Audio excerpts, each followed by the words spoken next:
राष्ट्रीय सत्र पर संयुक्त ट्रेड यूनियन मोर्चा के आह्वान पर पूरे देश में 2 दिन की हड़ताल है। इसी संदर्भ में नालागढ़ में सीटू के बैनर तले आंगनवाड़ी कार्यकर्ताओं व मिड डे मील वर्करों ने रोष रैली निकाली। इस रैली के दौरान प्रदेश सरकार के खिलाफ जमकर नारेबाजी की।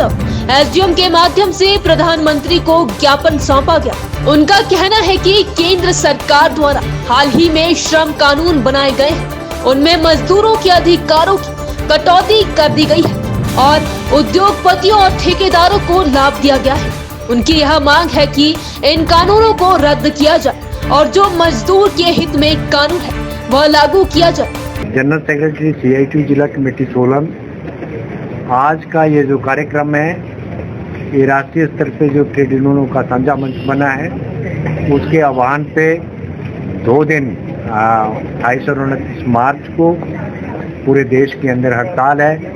और उस उपलक्ष्य में आज नालागढ़ में जो BVN का इंडस्ट्रियल वर्कर है, जो MDM है, जो आंगनवाड़ी है और जो आउटसोर्स वर्कर है, वो तमाम जो है यहाँ पे आज हड़ताल करके यहाँ जो उपमंडल अधिकारी है उनके माध्यम से ज्ञापन जो है वो प्रधानमंत्री महोदय को भेज रहे। जो मुख्य मांगे हैं, वास्तव में मांग है कि जो 44 श्रम कानूनों को बदल करके केंद्र सरकार ने 4 लेबर कोड बनाए हैं, उसमें श्रम कानूनों के जो अधिकार थे लोग मजदूरों के, उनमें बहुत बड़ी कटौती करके उद्योगपतियों और ठेकेदारों को लाभ दिया।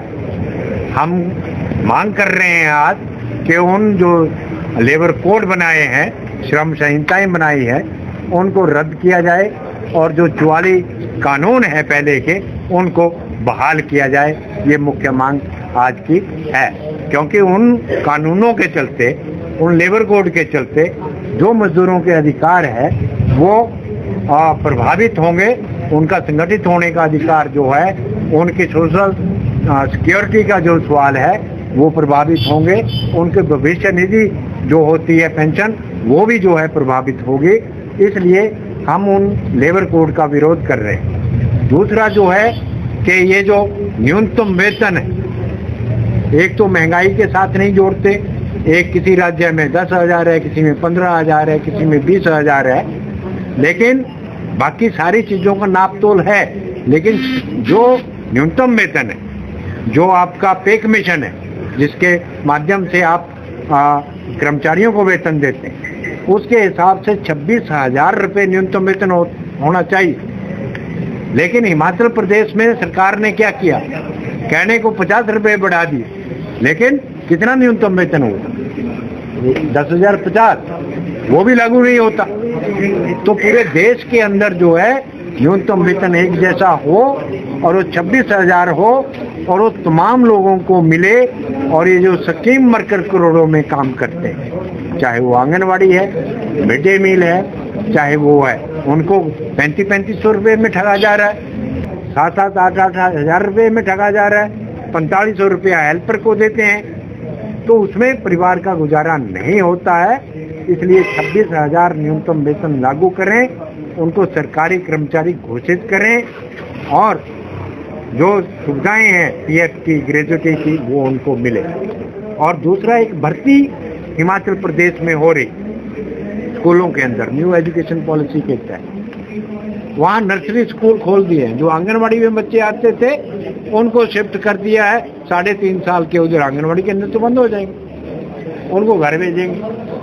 तो हम कह रहे हैं कि आंगनवाड़ी कार्यकर्ता जो है 1975 से लेकर लगातार वो काम कर रहे हैं, बच्चों को पढ़ा रहे हैं, बच्चों की देखभाल कर रहे हैं। आप जो है नर्सरी टीचर की भर्ती बाहर से नहीं करेंगे, आपको 100% भर्ती नर्सरी टीचर की आंगनवाड़ी से करनी चाहिए। ये मांग आज की कर रहे हैं। और स्कूलों में मल्टीपर्पज वर्कर भर्ती कर रहे हैं। मल्टीपर्पज वर्कर का क्या काम है?